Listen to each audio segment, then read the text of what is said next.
ദുർഗ, ഒരു മിനിറ്റ്, ഞാനിപ്പോ വരെ. എനിക്കൊരു കോള് വരുന്നുണ്ട്. ആ, നീ പോയിക്കോ, അവളിപ്പോ വരല്ലോ. അപ്പു, ശിവ സാറിന്റെ എവിടെ? എന്റെ പെണ്ണിന്റെ എൻഗേജ്മെന്റ് ഞാൻ ഇവിടെ അല്ലാണ്ട് എവിടെയാ പോണ്ടേ? സർ പ്ലീസ്, ഇനിയെങ്കിലും അത് പറയാതിരുന്നൂടെ? ഇന്ന് എന്റെ എൻഗേജ്മെന്റ്. ഇന്ന് മുതൽ ഞാൻ ഒരാളുടെ ഭാര്യയാകാൻ പോകുന്ന പെണ്ണ. ഭാര്യയാവാൻ പോകുന്നവളല്ലോ, ആയില്ലല്ലോ. എന്നാ ഈ കവറില് നിന്റെ ഭർത്താവാൻ പോകുന്ന ആളുടെ ചെയ്തികളെ ഒന്ന് കണ്ടിട്ട് തീരുമാനമെടുക്കും. അവനെ പോലെ ഒരു ആഭാസന്റെ കൂടെ അവന്റെ ഭാര്യയായി ജീവിക്കണം, എന്നെ കെട്ടി എന്റെ ഭാര്യയായിട്ട് ജീവിക്കണമെന്ന്. നീ പറയാൻ പോകുന്നത് യെസ് ആണെങ്കിലും നോ ആണെങ്കിലും ഇനി എൻഗേജ്മെന്റ് നടക്കില്ല. അത് നിന്നെയൊക്കെ നന്നായിട്ട് എനിക്കറിയാം. നിനക്ക് ആലോചിക്കാൻ ഒരു 5 മിനിറ്റ് സമയം തരാം. നിന്റെ ഉത്തരം യെസ് എന്നാണെങ്കിൽ ഇപ്പോൾ ഇവിടെ നിന്ന് ഇറങ്ങി വരണം എൻ്റെ കൂടെ. നിന്റെ തീരുമാനം എന്താ? എനിക്ക് വിവേകുമായിട്ട് എൻഗേജ്മെന്റ് വേണ്ട. പക്ഷെ നിങ്ങളെ കൂടെ ഇറങ്ങി വരാൻ എനിക്ക് പറ്റില്ല. കാരണം ഞാൻ നിങ്ങളെ സ്നേഹിക്കുന്നില്ല. എന്ത്? നീ എന്നെ സ്നേഹിക്കുന്നില്ല? പക്ഷെ നിന്റെ കണ്ണുകൾ അതല്ല ഇത്രയും കാലം എന്നോട് പറഞ്ഞിരുന്നു. നീ എൻ്റെ മുഖത്ത് നോക്കി ഒരു 100 വട്ടം ഇഷ്ടമല്ല എന്ന് പറഞ്ഞിട്ടുണ്ടെങ്കിൽ നിന്റെ കണ്ണുകൾ 10,000 വട്ടം എന്നെ ഇഷ്ടമാണെന്ന് എന്നോട് എപ്പോഴും പറഞ്ഞിരുന്നത്. നിനക്കും അതറിയാമെന്ന് എനിക്കറിയാം. നിനക്കെന്നെ ഇഷ്ടമല്ലായിരുന്നെങ്കിൽ ഞാൻ നിന്റെ അടുത്ത് വരുമ്പോൾ നിന്റെ ഹാർട്ട് ഇത്രയേറെ മിടിക്കില്ലായിരുന്നു. ഇല്ല, നിങ്ങൾ പറയുന്ന കാര്യം എനിക്ക് നിങ്ങളെ ഇഷ്ടമല്ല. ഓക്കെ, നീ എന്നെ ഇഷ്ടപ്പെടണ്ട. പക്ഷെ എനിക്കൊരു ചാൻസ് തന്നോട്ടെ. ഒരു കൊല്ലം, ഒരൊറ്റ കൊല്ലം എൻ്റെ കൂടെ ജീവിക്കാൻ പറ്റും നിനക്ക്. അതിനുശേഷം എനിക്ക് എന്നെ ഇഷ്ടമല്ലെങ്കിൽ ഞാൻ തന്നെ നിന്റെ വീട്ടിൽ കൊണ്ടാക്കി തരാം. സാർ എന്തേ പറഞ്ഞു? ഈ മാരേജ് എന്നെല്ലാം പറഞ്ഞു സാർക്ക് കുട്ടിക്കളിയാണ്. അല്ല, അതുകൊണ്ടാ മാന്യമായിട്ട് നിന്നോട് സംസാരിച്ച് നിന്റെ സമ്മതത്തോടെ നിന്നെ ഇവിടുന്ന് കൂട്ടിക്കൊണ്ടു പോകാൻ ഞാൻ വന്നത്. അല്ലായിരുന്നെങ്കിൽ നീ പോലെ അറിയുന്നതിന് മുന്നേ നീ എൻ്റെ ഭാര്യയായിട്ട് എൻ്റെ വീട്ടിലുണ്ടായിനെ. നീ നന്നായി ഒന്ന് ആലോചിക്കും. ഞാനിപ്പോ എന്താ ചെയ്യാ? ശിവസാർ കൂടെ പോയാൽ എനിക്ക് ചിലപ്പം അമ്മയുടെ കുടുംബത്തെ ഒന്നിപ്പിക്കാൻ സാധിച്ചാലും ഇവർക്കെല്ലാം എന്താണ് ഞങ്ങളോട് ഇത്ര ദേഷ്യമെന്ന് കണ്ടുപിടിക്കാൻ സാധിച്ച എൻ്റെ അമ്മയ്ക്കും അച്ഛനും അവരുടെ 2 പേരുടെ ഫാമിലിയെ തിരിച്ചു കിട്ടും. അവർ 2 പേരും സന്തോഷത്തോടെ ജീവിക്കും. എനിക്ക് സമ്മതമാണ്. പക്ഷെ ഈ ഒരു കൊല്ലത്തിനിടെ നിങ്ങൾ എൻ്റെ ശരീരത്തെ തൊടരുത്. ഇന്ന് ഞാൻ എങ്ങനെയാണ് നിങ്ങളുടെ കൂടെ വരുന്നത്, അതേപോലെ തന്നെ ഒരു കൊല്ലത്തിന് ശേഷം എനിക്ക് തിരിച്ചു വരണം. എന്തായാലും നിന്റെ അനുവാദമില്ലാതെ നിന്റെ ശരീരത്തിൽ ഞാൻ തൊടില്ല.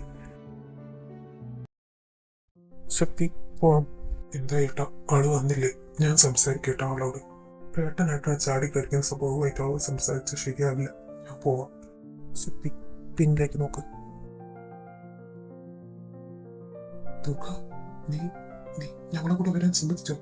നീ എന്റെ ഏട്ടനെ സ്വീകരിച്ചോ? അതിനെ കുറിച്ചെല്ലാം നമുക്ക് പിന്നെ സംസാരിക്കാം. ആരെങ്കിലും കാണും, നീ വേഗം വണ്ടി എടുക്കും. ഹലോ ദുർഗ, നീ ഇതെവിടെയാ? അച്ഛനും അമ്മയും മുത്തശ്ശനും കൂടെ നിന്നെ കാണാതെ ഒരുപാട് വിഷമിച്ചിരിക്കുക. അങ്കി, ഞാൻ ശിവസാറ് കൂടെയുള്ളത്. ശിവസാറ് കൂടെ? നീ എന്തിനാ അങ്ങനെ കൂടെ പോന്നേ? ഞാനെല്ലാം പറയാം.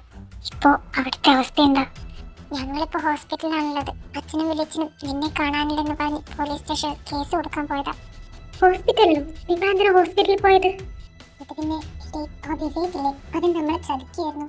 അവനും അവന്റെ ഫാമിലിയും ഇന്ന് എൻഗേജ്മെന്റിന് ഇവിടെ ഉണ്ടാവില്ല. അവന് വേറെ അഫെയർ ഒക്കെ ഉണ്ട്.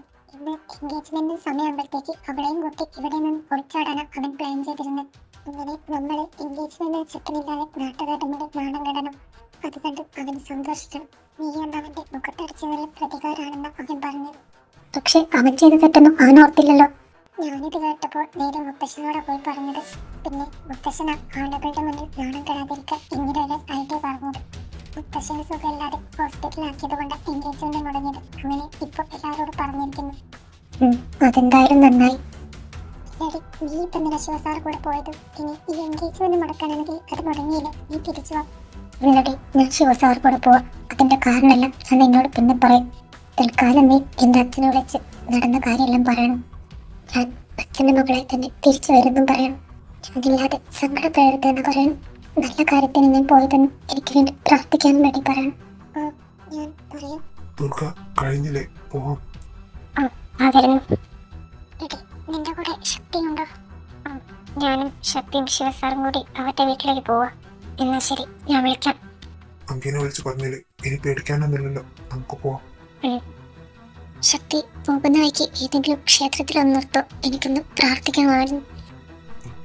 ഭഗവാനെ, ഞാൻ ചെയ്യുന്നത് ശരിയാണോ തെറ്റാണോ എന്നൊന്നും എനിക്കറിയില്ല. എൻ്റെ അമ്മയും അമ്മയുടെ കുടുംബത്തെ ഒന്നിപ്പിക്കാൻ വേറൊരു വഴി എനിക്കറിയില്ല. ശത്രുക്കളുടെ ഇടയിലേക്കാണ് പോകുന്നതെന്ന് പറയാം. എൻ്റെ കൂടെ ഉണ്ടാവണേ.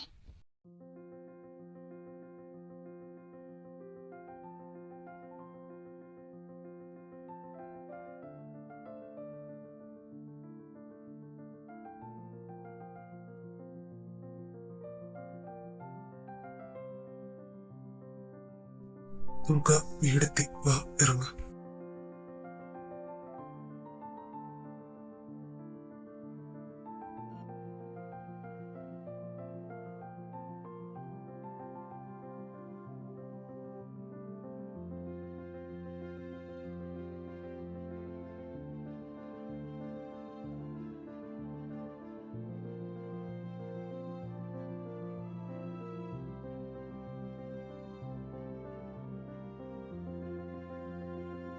മുത്തശ്ശ, ശക്തി, നീ വരുമെന്ന് പറഞ്ഞപ്പോ ഇത്ര പെട്ടെന്ന് എത്തുമെന്ന് വിചാരിച്ചില്ല. മുത്തശ്ശ, എന്റെയും ശക്തിയുടെയും കൂടെ ഒരാൾ കൂടിയുണ്ട്. അതാരാ? മുത്തശ്ശ, ഇത് ദുർഗ, എന്റെ കൂടെ ഇറങ്ങി വന്ന പെൺകുട്ടിയാ. നീ ഒന്ന് വന്നേ. ദുർഗ, നീ ടെൻഷൻ അടിക്കണ്ട.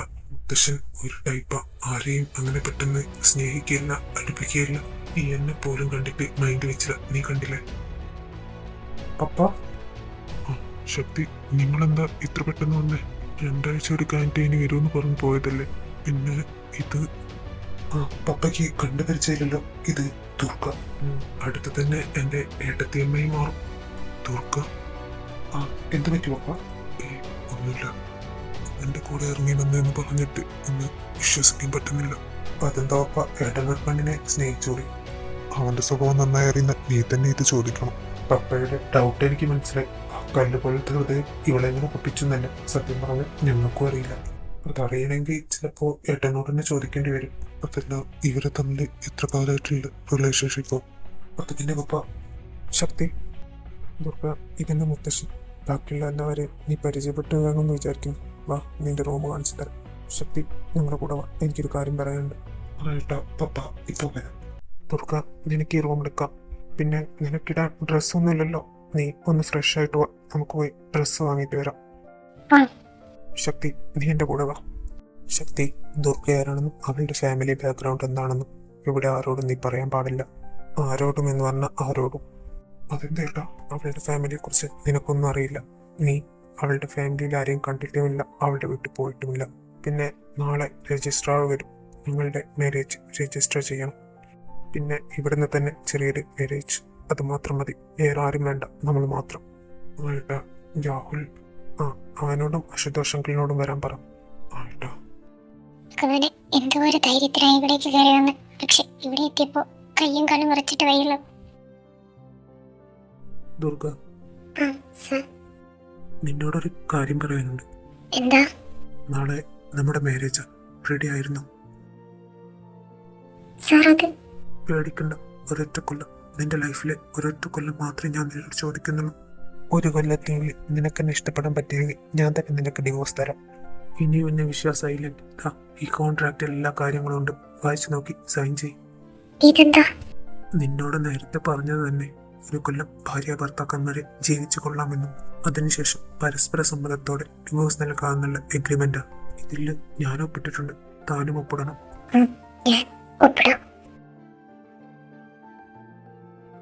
എന്നാ റെഡി ആയിട്ട് വാ, ഞാൻ താഴത്ത് വെയിറ്റ് ചെയ്യാം. നിനക്ക് ഡ്രസ്സ് വാങ്ങണ്ടേ?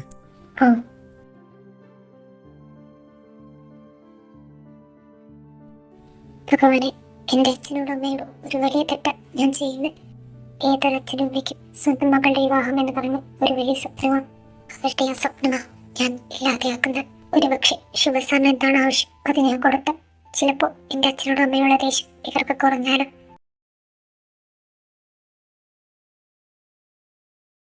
എടി, നമുക്കിന്ന് കഴിക്കണ്ടേ? ഈ രാഹുൽ അവിടെ പോയി കിടക്കുക. അവനൊരു കോള് വന്നെന്ന് പറഞ്ഞ് പോയതാ. നിക്ക്, ഞാൻ വിളിച്ചിട്ട് വരാം. ഇവിടെയല്ലല്ലോ, ഇവനെന്താ ഇവിടെ പോയി കിടക്കുക?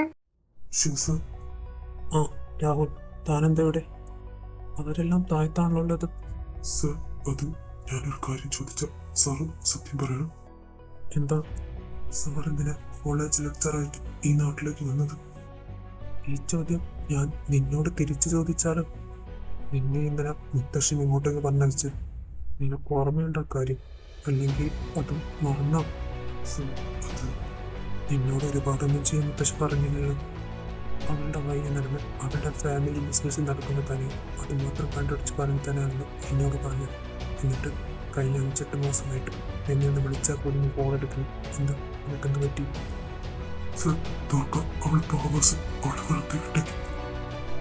വെറുതെ വിടാൻ അവളെയും അവളുടെ ഫാമിലിയും മൊത്തം പെരുവയിലിറക്കിയപ്പോൾ എന്റെ മുത്തശ്ശന് അവരോടുള്ള ദേഷ്യം തീരില്ല. ഇനി നീയൊന്നും ചെയ്യണ്ട, ഞാൻ ചെയ്തോളാം. ഇനി ഇക്കാര്യത്തിൽ എന്താ ചെയ്യേണ്ടതെന്ന് എനിക്ക് നന്നായിട്ട് അറിയാം.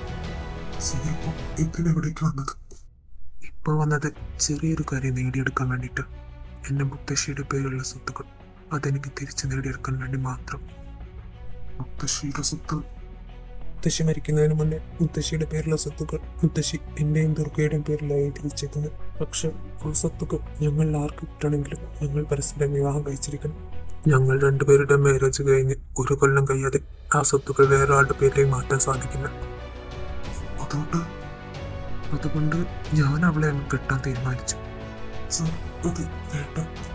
എന്താ നീ പേടിച്ചു പോയോ? അവിടെ എന്തായാലും ഞാനൊന്നും ചെയ്യില്ല. കാരണം എനിക്ക് അവളെ അത്രയ്ക്ക് ഇഷ്ടം. അവളെ സ്നേഹിക്കാനായാലും വെറുക്കാനായാലും ഈ എനിക്ക് മാത്രം അവകാശമുള്ളത്. അതുകൊണ്ട് നീ വേറെ ചിന്തിച്ച് ടെൻഷൻ അടിക്കാതെ തായോടിച്ചില്ല. അവർ നിന്നെ അന്വേഷിക്കാനുണ്ടാവും.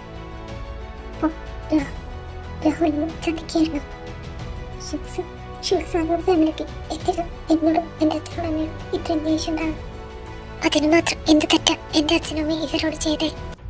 ശിവസാറ് മുത്തശ്ശിയുടെ പേരുള്ള സ്വത്തുക്കൾ എന്റെ പേരിലും കൂടെ എഴുതിക്കാൻ മാത്രം എന്ത് ബന്ധം ഞാനും ശിവസാർ തമ്മിലുള്ളത്? ദുർഗ, നീ ഇതെവിടെ ഇരിക്കുന്നേ? നിനക്കെന്ത് പറ്റി? എടി, നീ രാഹുലിനെ വിളിക്കാൻ പോവാന്ന് പറഞ്ഞിട്ട് ഇവിടെ വന്നിരിക്കാണോ? അക്കോ, എനിക്ക് പെട്ടെന്ന് തലവേദനിക്കുന്ന പോലെ. അങ്കിൾ, അത് അങ്കിളും ആന്റിയും ഞാൻ പറയുന്നത് സമാധാനത്തോടെ കേൾക്കണം. അവളിവിടെ ഇല്ല. അവള് ശിവസാർ കൂടെയുള്ളത്. വിഷ്ണുട്ട, ഞാൻ പേടിച്ച കൂടെയൊക്കെ സംഭവിക്കുന്നു. അവര് നമ്മളെ വീട്ടിൽ വീട്ടാൻ നിൽക്കുന്ന നമ്മളെ മോള്. വിഷ്ണുട്ട, എനിക്ക് പേടിയാണ് വിഷ്ണുട്ട. എടുത്ത് പേടിക്കാതിരിക്കും. നമുക്ക് നോക്കാം. അവള് ശിവസാറെ കൂടെ ശിവസാറെ വീട്ടിലേക്കാ പോയത്. അവർക്കെല്ലാം അറിയാമെങ്കിൽ അവള് എല്ലാം അറിഞ്ഞുകൊണ്ട് തന്നെ ശിവസാർ കൂടെ പോയത്. ഒരു പക്ഷേ ആന്റിയെ കുടുംബത്തെ ഒന്നിപ്പിക്കാൻ വേണ്ടിയായിരിക്കും അവള് ശിവസാർ കൂടെ പോയത്. അവൾ ആരോടും പറഞ്ഞില്ല. പക്ഷെ അതാണ് സത്യം, അതെനിക്കറിയാം. അന്ന് മുത്തശ്ശനെയും മുത്തശ്ശിയും കാണാൻ വേണ്ടിയല്ല എന്റെയും അച്ഛൻ്റെയും കൂടെ അവൾ തറവാട്ടിലേക്ക് വന്നത്. അവൾ വന്നത് അങ്കിളിനെ കുടുംബത്തെ ഒന്നിപ്പിക്കാൻ വേണ്ടി. അതുപോലെ തന്നെ ഇപ്പോൾ ശിവസാർ കൂടെ പോയതും അതിനു വേണ്ടി തന്നെയായിരിക്കും. എനിക്ക് ഉറപ്പാ. ഈശ്വര, എന്റെ മോള് അവൾ എന്തും മട്ടത്തരി കാണിച്ച്. എന്റെ അച്ഛനും ഞാനും തമ്മിലെ പ്രശ്നം തീർത്തപ്പോൾ അത്ര പെട്ടെന്നൊന്നും ഈ പ്രശ്നം തീരില്ല. അവർക്ക് ഞങ്ങളുടെ മേലെ ഒരുപാട് തെറ്റിദ്ധാരണകളുണ്ട്. അതത്ര പെട്ടെന്നൊന്നും മാറില്ല. ഇതൊന്നും അറിയാതെ എന്റെ മോള് അവളവിടേക്ക് പോയി. ദേവ, നീ വണ്ടി എടുക്ക്, നമുക്ക് പോയി മോളെ കൂട്ടിയിട്ട് വരാം. വിഷ്ണു, നീ പണ്ടത്തെ കാര്യമൊന്നും മറന്നിട്ടില്ലല്ലോ. നീയോ ഇവളോ അവിടെ പോയ എന്ത് സംഭവിക്കാൻ പോകുന്നതെന്ന് ഞാൻ പറഞ്ഞു തരണ്ടല്ലോ നിങ്ങൾക്ക്. ദുർഗ, അവൾ എന്റെ കൊച്ചുമകളോ. അവളവിടെ പോയിട്ടുണ്ടെങ്കിൽ അതിന് തക്കതായ കാരണം ഉണ്ടാവും. ഒന്നും കാണാതെ ഒരിക്കലും അവൾ എടുത്തു ചാടില്ല. എങ്കിൽ അവൾ ഇനി വിളിച്ച അവിടുത്തെ കാര്യങ്ങൾ അന്വേഷിക്കണം. എന്നാ ഇനി ഇവിടെ നിൽക്കേണ്ട ആവശ്യമില്ലല്ലോ. എനിക്ക് ഈ ഹോസ്പിറ്റലൊന്നും ശരിയല്ല. നമുക്ക് വിട്ടു പോവാം. ദേവാ, നീ വണ്ടി എടുക്കും. ഹലോ പറയൂ. എന്റെ കൊച്ചുമകൾ അവൾ അവിടെ എത്തിയിട്ടുണ്ട്. അവൾക്കൊരു പോറൽ പോലും ഏൽക്കാതെ നോക്കിക്കോണം. ഞാൻ അറിഞ്ഞു, ഞാൻ ശ്രദ്ധിച്ചോളാം. അച്ഛാ, ആരാണ് ഫോണിൽ? ആരുമില്ല, കമ്പനിയിലെ സ്റ്റാഫായിരുന്നു. ഒരു സംശയം ചോദിക്കാൻ വേണ്ടി വിളിച്ചത്. നീ ഇന്ന് തിരിച്ചു പോകുന്നുണ്ടോ? ആ അച്ഛാ, നാളെ ഡ്യൂട്ടിക്ക് കയറണം. എന്നാ അച്ഛാ, ഞാൻ അറിഞ്ഞാലും അമ്മയോട് പറഞ്ഞാൽ മതി. നിങ്ങൾ വന്നോ? എൻഗേജ്മെന്റ് എങ്ങനെയുണ്ടായിരുന്നു? അതെല്ലാം നന്നായി നടന്നു. എനിക്ക് വയ്യാത്തോണ്ട, അല്ലായിരുന്നെങ്കിൽ ഞാനോട് വരുമായിരുന്നു. സാരില്ല, നമുക്ക് പിന്നൊരു ദിവസം പോവാം. നിങ്ങൾ അവിടെ നിന്ന് എന്തെങ്കിലും കഴിച്ചോ? ഇല്ല, നീ എടുത്തു വെക്ക്, ഞാനിപ്പോ വരാം. ദുർഗ, വാ ഭക്ഷണം കഴിക്കാം. ഷോപ്പിങ്ങിന് പോയി വന്നതിന് ശേഷം ഒന്നും കഴിച്ചില്ലല്ലോ. ഞാൻ വരാം. മുത്തശ്ശ, മുത്തശ്ശൻ എങ്ങോട്ടാ? എനിക്ക് മതിയെ, നിങ്ങൾ കഴിച്ചോ. ശക്തി, ഞാൻ വന്നത് കൊണ്ടാണ് മുത്തശ്ശൻ ഇപ്പോൾ എഴുന്നേറ്റ് പോയത്. അത് സാരമില്ല. നീ മുത്തശ്ശന് കുറച്ച് ടൈം കൊടുക്കും. മുത്തശ്ശൻ താനെ നിന്നെ അക്സെപ്റ്റ് ചെയ്തോളൂ. എന്നാൽ ഇവിടെ വേറെ ആരില്ലേ ഭക്ഷണം കഴിക്കാൻ? ഇവിടെ ഇങ്ങനെ എല്ലാരും കാത്തൊന്നും ഭക്ഷണം കഴിക്കാറില്ല. വേണ്ട, വന്ന് കഴിച്ചിട്ട് പോകും എന്ന് കരുതി നീയും എന്ന് ഒറ്റയ്ക്ക് കഴിക്കണമെന്ന് വിചാരിക്കണ്ട. ഞാനില്ല ഇവിടെ. ദുർഗ, പിന്നെ ഞാനൊരു കാര്യം ചോദിച്ചാ നീ സത്യം പറയൂ. എന്താ? ഇനി നിനക്ക് എന്റെയും ഏട്ടന്റെയും കൂടെ ഇങ്ങോട്ട് പോകുന്നതിന് കുറ്റബോധമൊന്നുമില്ലല്ലോ? നിന്റെ പൂർണ്ണ സമ്മതത്തോടെയല്ലേ ഏട്ടന്റെ കൂടെ നീ ഇങ്ങോട്ടേക്ക് വന്നത്? അല്ലാതെ വിവേകമായിട്ടുള്ള എൻഗേജ്മെന്റ് മുടക്കാൻ വേണ്ടി മാത്രമാണ് നീ ഞങ്ങളെ കൂടെ വന്നത്. ഏട്ടൻ നിന്നോട് നിന്റെ അടുത്ത് വന്ന് എന്താ പറഞ്ഞതെന്ന് എനിക്കറിയില്ല. അതുകൊണ്ടാ നേരത്തെ ചോദിക്കാൻ ഒരു സമയം എനിക്ക് കിട്ടിയില്ല. നിനക്ക് കുഴപ്പമൊന്നുമില്ലല്ലോ? എനിക്കെന്ത് കുഴപ്പം?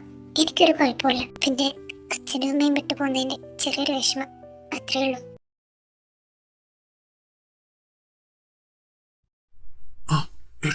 ഏട്ടൻ ഇതുവരെ എവിടെയായിരുന്നു? ഞാൻ നാളെ മാരേജിന് വേണ്ടിയുള്ള കുറച്ച് കാര്യങ്ങൾ ശരിയാക്കാൻ പോയതായിരുന്നു. മാരേജോ? ഇവിടെ ആരുടെ മാരേജാ? പപ്പ, അത് ദുർഗയുടെ ഏട്ടന്റെ മാരേജ് നടത്തണ്ടേ? അവള് ഇന്ന് വീട്ടിൽ നിന്ന് ഇറങ്ങി വന്നിട്ടുള്ളൂ. മാരേജ് കഴിയാതെ എങ്ങനെ ഇവിടെ ഇങ്ങനെ നിർത്തുക? അതുകൊണ്ട് പെട്ടെന്ന് തന്നെ മാരേജ് നടത്താമെന്ന് തീരുമാനിച്ചു. ആരുടെ സമ്മതം ചോദിച്ചാ നിങ്ങൾ മാരേജ് ഉറപ്പിച്ച്? എനിക്ക് ഇവൾക്കും കല്യാണം കഴിക്കാൻ ഞങ്ങളുടെ സമ്മതം മാത്രം മതി.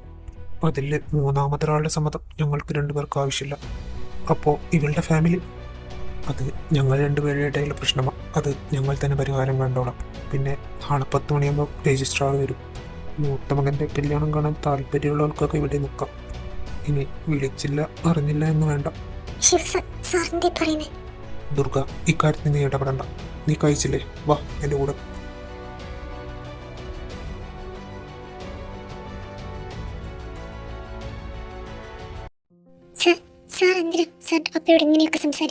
അതിനെല്ലാം ഒരുപാട് കാരണങ്ങളുണ്ട്. അതെല്ലാം നിനക്ക് പിന്നെ മനസ്സിലാവും.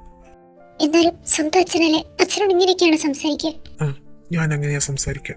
അതിന് നിനക്ക് എന്തെങ്കിലും പ്രശ്നമുണ്ടോ? അതിന് സാറെന്തിനാ എന്റെ അടുത്തേക്ക് വരുന്നേ?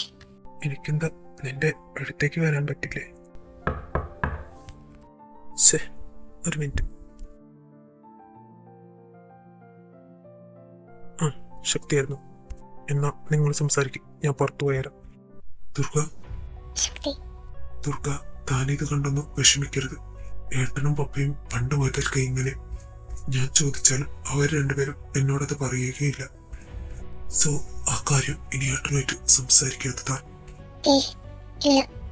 എന്നാ താൻ കിടന്നോ, നമുക്ക് നാളെ കാണാം. ഏട്ടത്തി, ഒന്നുമില്ല, നാളെ മുതൽ നിന്നെ പേര് വിളിക്കാൻ പറ്റില്ല. അതുകൊണ്ട് ഇപ്പോഴേ ഒന്ന് ശീലിച്ചു നോക്കിയതാ. എന്താ ഞാനങ്ങനെ വിളിച്ചോട്ടെ? ഏട്ടത്തി കിടന്നോ. Good night. Good night.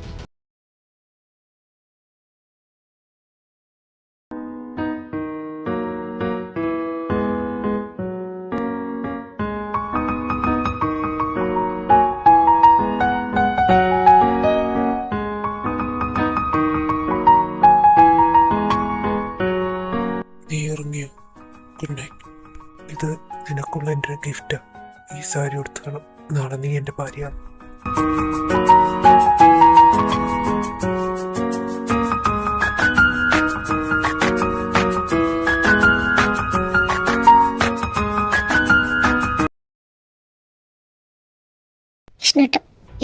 നമുക്ക് അവിടെ വരെ പോയാലും എനിക്ക് പേടിയാകും. ലക്ഷ്മി, നീ എന്തേ പറയുന്നത്? നിനക്കറിയുന്നില്ലല്ലോ. നീ തന്നെ ഞാനൊന്ന് ഏട്ടനെ വിളിച്ചു നോക്കിയാലും. കഴിഞ്ഞ 22 കൊല്ലമായി നീ വിളിച്ചിട്ടെടുക്കാത്ത ഫോൺ ഇന്നെടുക്കും നിനക്ക് തോന്നുന്നുണ്ടോ? വിഷ്ണുട്ട, നിങ്ങൾക്ക് ഇവിടെ ഇങ്ങനെ സമാധാനത്തോടെ ഇരിക്കാൻ പറ്റുന്നുണ്ടോ? ഇല്ലല്ലോ. അതുപോലെ തന്നെ എനിക്ക് എന്റെ മോളുടെ ശബ്ദമെങ്കിലും കേൾക്കാതെ എനിക്കിനി സമാധാനം കിട്ടില്ല. വിഷ്ണുട്ട, നിങ്ങൾ ഒന്നുകൂടെ ഒന്ന് വിളിച്ചു നോക്കി. ലക്ഷ്മി, നമ്മൾ എത്ര വട്ടം അവളെ വിളിക്കുന്നു? അവളുടെ ഫോൺ സ്വിച്ച് ഓഫ്. ഭഗവാനെ, എന്റെ മൂക്കൊന്നും പിടിത്തരുത്. അവളുടെ ശബ്ദമെങ്കിലും ഒന്ന് കേട്ടിരുന്നെങ്കിൽ എനിക്കൊരു സമാധാനമായേനെ. ലക്ഷ്മി, മോളുടെ കോള്. വിഷ്ണുട്ട, എടുക്കും. മോളെ, നീ ഇതെവിടെ? നീ എന്താ ഒന്നും പറയാതെ പോയത്? അച്ഛൻ ഒന്നും പറയാനുള്ള സമയമില്ലായിരുന്നു. ഞാൻ പറഞ്ഞിരുന്നെങ്കിലും അച്ഛനും അമ്മയും വീട്ടിലെന്ന് എനിക്കറിയാം. മോളെ, നീ തിരിച്ചു വാ. നീ അവിടെ നിൽക്കുന്ന ഓരോ നിമിഷവും ഞങ്ങളെ നെഞ്ച തീയ. ഇല്ല അച്ഛൻ, അച്ഛനോടും അമ്മയോടും ഇവർക്കുള്ള തെറ്റിദ്ധാരണ തീർക്കാതെ ഞാൻ ഇനി അങ്ങോട്ട് തരില്ല. എനിക്കറിയാം എന്റെ തീരുമാനം അത് നിങ്ങളെ രണ്ടുപേരെ ഒരുപാട് വേദനിപ്പിക്കുന്നുണ്ടെന്ന്. ഞാൻ ഞാൻ പെട്ടെന്ന് തന്നെ തിരിച്ചു വരും. പിന്നെ അച്ഛനെ എനിക്ക് വേണ്ടി പ്രാർത്ഥിക്കണം. മോളെ നീ അങ്ങനെയൊന്നും പറയില്ല.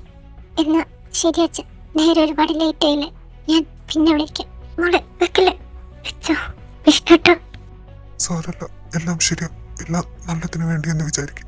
എന്നോട് ക്ഷമിക്കച്ച. നാളെ നിങ്ങൾ രണ്ടുപേരുടെ അനുവാദമില്ലാതെ ഞാൻ വിവാഹം കഴിക്കാൻ പോകും. ആ ദുർഗ, നീ എന്താ നേരത്തെ കേട്ടോ? എനിക്ക് ഇന്നലെ കിടന്നിട്ട് ഉറക്കം കിട്ടിയില്ല. അത് ചിലപ്പോ മാറിക്കിടന്നിട്ടായിരിക്കും. നീ ഒന്നും കഴിച്ചില്ലല്ലോ. നീ പെട്ടെന്ന് കഴിച്ച് റെഡി ആയിരുന്നു. നിന്നെ പുറപ്പെടുവിക്കാൻ ആൾക്കാർ പോരും. പിന്നെ ഞാനിപ്പോ വരാം. പോയിട്ട് മാലയും പൊക്കെ വാങ്ങും. ആ. ദുർഗ, ആ നീ വന്നോ? എന്നാ നീ ഇവൾക്ക് കമ്പനി നോക്ക്. ഞാനിപ്പോ വരാം. ദുർഗ, നീ നല്ലോണം ആലോചിച്ചാണോ തീരുമാനമെടുത്ത്? അതെ, ഞാൻ നന്നായി ആലോചിച്ച് തന്നെ തീരുമാനമെടുത്തു. നീ അന്ന് കൂടെ ഒന്ന് ആലോചിക്ക്. നിനക്കറിയാവുന്നല്ലേ ശിവസാർ സ്വഭാവം. ഇന്ന് നിന്നെ ഞാൻ മനസ്സിലാക്കിയത് നന്നായിട്ട് അയാളെ ഞാൻ മനസ്സിലാക്കിയിട്ടുണ്ട്. അതുകൊണ്ട് ഞാൻ എന്റെ സമ്മതത്തോടെ തന്നെ ഈ വിവാഹത്തിന് തയ്യാറാവുന്നു. നീ മാറി നിൽക്ക്, എനിക്ക് പെട്ടെന്ന് റെഡി ആവാനുള്ളത്. മോളെ, നിങ്ങള് ഞാൻ അശുതോഷ്, ഇവന്റെ അച്ഛനാ. ഇവൻ മോളെ കുറിച്ച് വീട്ടിൽ വന്ന് പറയാറുണ്ടായിരുന്നു. ശിവമോന്റെ ഭാര്യയാൻ പോവല്ലേ, അവൻ നിന്നെ പൊന്നു പോലെ നോക്കും. എനിക്കറിയാം. ആ അശുതോഷ്, നീ എന്താ രാവിലെ തന്നെ? ശക്തി വിളിച്ചിരുന്നു. ശിവയുടെ കല്യാണല്ലേ? ആ നീ വാ, എനിക്ക് ബിസിനസ് കുറച്ച് സംശയമുണ്ട്. രാഹുൽ, നീ എപ്പോ വന്നത്? ഞാൻ കുറച്ചു നേരം. അശുതോഷങ്ങൾ അനക്കയും വന്നില്ലേ? പപ്പ വന്നിട്ടുണ്ട്. പിന്നെ അനക്ക അവള് ഇന്നലെ തൊട്ട് വിളിച്ചിട്ട് ഫോൺ എടുക്കുന്നില്ല. എന്ത് പറ്റിയെന്ന് അറിയില്ല. ഇന്ന് ഇത് കഴിഞ്ഞിട്ട് വേണം ഒന്ന് പോയി നോക്കാൻ.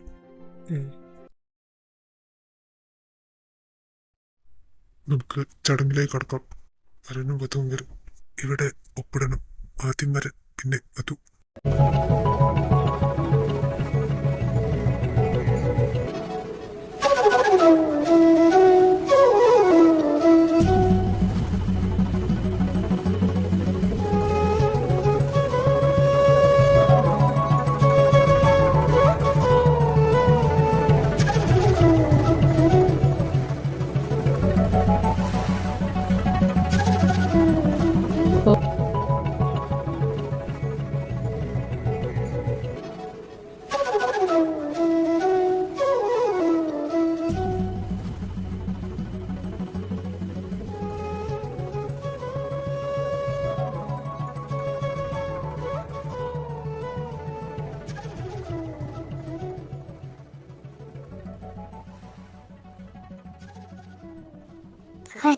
ഇതിൽ നിന്നും എനിക്ക് പെട്ടെന്ന് തന്നെ മോചനം നൽകണേ. എല്ലാം കഴിഞ്ഞില്ലേ? ആ സർ, നിയമപരമായിട്ട് എല്ലാം കഴിഞ്ഞു. ഇനി 15 ദിവസം നോട്ടീസിൽ ഇടും. അത് വേണ്ട, ഇത് വെച്ചോളൂ. Thank you sir. എന്നാ ഞാൻ കൺഗ്രാറ്റുലേഷൻസ്. Thank you. ശിവ, ഞാൻ പറഞ്ഞ നീ കേൾക്കില്ലെന്നറിയാം. എങ്കിലും ഒരച്ഛനാകുമ്പോൾ ഇത് പറഞ്ഞല്ലേ പറ്റൂ. ഈ നിമിഷം മുതൽ ഇവൾ നിന്റെ ഭാര്യ. ഇവളുടെ ശരീരത്തിൽ ഒരു പോറൽ പോലെ എനിക്കത് സൂക്ഷിക്കേണ്ടത് നിന്റെ കടമേ. എന്റെ ഭാര്യയുടെ കാര്യം നോക്കാൻ എനിക്കറിയാം. ഞങ്ങൾ അനുഗ്രഹിക്കണം. ഹാവോ, അങ്ങനെ ജീവിതത്തിൽ നടക്കില്ലെന്ന് കരുതി എട്ടാമത്തെ അത്ഭുതവും സംഭവിച്ചു. എന്ത്? അല്ല, പണ്ടൊക്കെ ഞാൻ വിചാരിച്ചിരുന്നത് ഏട്ടൻ സന്യാസം സ്വീകരിക്കുന്നതായിരുന്നു. ഞാനൊന്നും പറഞ്ഞില്ല. ദുർഗ, അറിയൊക്കെ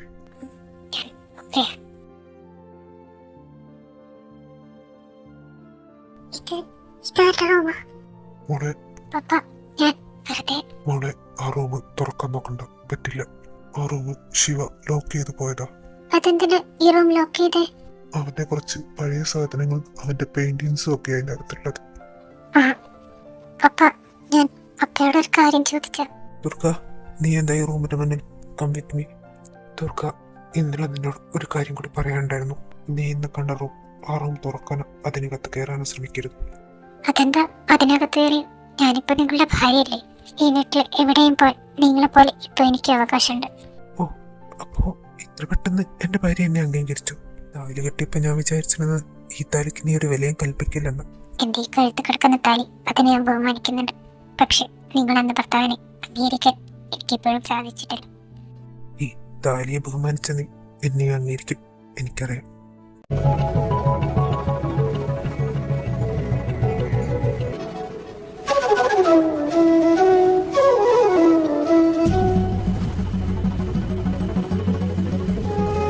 സർ, മാറി നിൽക്ക്, എനിക്ക് പോകണം.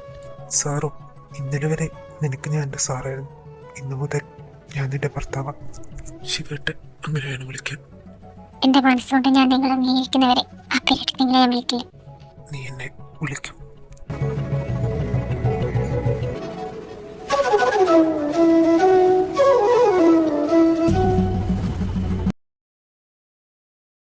ഏട്ടാ. ആ ശക്തി, എന്താ? ഏട്ടാ, റോഷൻ ചേട്ടനും മായയും വന്നിട്ടുണ്ട്. ആ, ഞങ്ങൾ താഴോട്ട് വരാം. റോഷൻ എൻ്റെ ഒരു ഫ്രണ്ട്, മായ അവൻ്റെ അനിയത്തി.